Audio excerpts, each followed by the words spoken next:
नमस्कार विद्यार्थी मित्रांनो, तर माझ्या यूट्यूब चॅनलमध्ये मी तुमचं सहर्ष स्वागत करत आहे.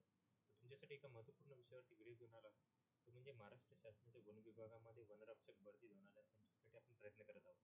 तर मागे ज्यावेळेस मी गेलो होतो वन विभागाच्या कार्यालयात, तर त्यांनी एवढी माहिती दिली होती की जोपर्यंत ही वेटिंग लिस्ट क्लिअर आहे, म्हणजे सपोज वेटिंग लिस्ट लक्षात घ्या की असं नाही की सगळ्या लिस्टला सगळ्यांना जॉब भेटेल असं नसतं. की सपोज जर सगळ्या विद्यार्थ्यांनी आता 120 पदांकरता भरती असेल, उदाहरण सांगत आहे मी. 120 पदांकरता भरती असेल आणि 120 पदं जर भरली जात असतील, भरली गेलेली आहेत, तर त्याच्यानंतर वेटिंग लिस्ट लागणार नाही. पण एका वर्षाच्या आतमध्ये जर कोणी सोडलं, लक्षात घ्या, एका वर्षाच्या आतमध्ये जर सोडलं तर ती पद म्हणजे 2 पदात 2 जणांनी सोडलं, तर ती पदभरती काय केली की 2 वेटिंग लिस्टमधल्या विद्यार्थ्यांना घेते, एवढं असतं. जर 1 वर्षाच्या आतमध्ये जर कोणी सोडलं नाही, त्याच्यानंतर सोडलं, तर मग ती पदं काय करतात रिक्त जातात आणि ती पदं काय करतात ती नवीन पदभरतीसाठी ग्राह्य धरली जातात. ही माहिती आहे लक्षात घ्या. तर याच्यानुसार जर तुम्ही बघितलं तर आता पेसा पदं जर सोडली तर आता ही जी यादी आहे, ओके, वेटिंग लिस्ट वगैरे जे आहे, ते नागपूरसाठी जर बघितलं असेल, तर नागपूरसाठी जी यादी लागलेली आहे लक्षात घ्या. तर ही लागली होती, तुम्हाला तारीखही दाखवतो. 20 तारखेला यांना बोलवलं होतं वॉकिंगसाठी. आणि ही यादी जी आहे ती लागली होती 15/3 रोजी लागली होती. एक लक्षात घ्या 15. आता याच्यामध्ये एक नोट लिहिलेली आहे.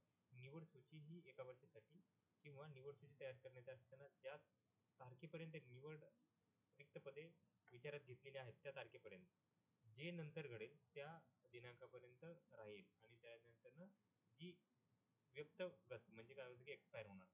ओके.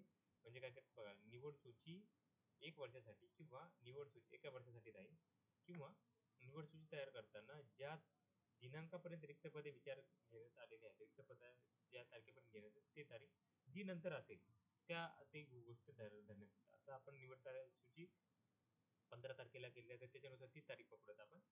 ओके. तर याच्यानुसार काय झालेलं आहे, की आता सगळ्यात शेवटी जर बघितलं तर नागपूरची यादी लागली होती. त्याच्यानंतर कुठलीच लागली.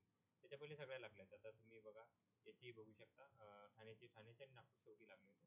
तर याची 12/3 ची आहे. तर ऑलमोस्ट सगळे जे यादी आहेत ते काय केले की झालेले आहेत. रिक्त काय म्हणतात त्या एक्सपायर झालेले आहेत.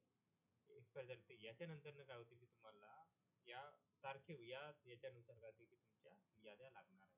म्हणजे पकडल्या जाणार. तर आपण काय करतो की एक नवीन निवेदन तयार करून, लक्षात घ्या की नवीन निवेदन तयार करून काय करतात की वन विभागाच्या कार्यालयामध्ये जमा करणार आहोत आणि त्यांना जाहिरातीसाठी प्रयत्न करणार. आता याच्यामध्ये काय करतात की काही विद्यार्थी जे आहेत, नागपूरचे विद्यार्थी माझ्यासोबत असतील, तर त्यांना घेऊन मी काय करेन की एक भेट नागपूरच्या वन विभागाच्या मुख्यालयात देईन आणि त्याच्यामध्ये जे निवेदन असणार आहे ते त्यांना देऊन पुढची कारवाई करण्यासाठी त्यांना प्रयत्न करायला लावणार आहे. तर ही माहिती होती. तर अशाच महत्त्वपूर्ण माहितीसाठी माझ्या चॅनलला सबस्क्राईब करा, व्हिडिओ लाईक करा आणि माहिती जास्तीत जास्त विद्यार्थ्यांपर्यंत शेअर करा.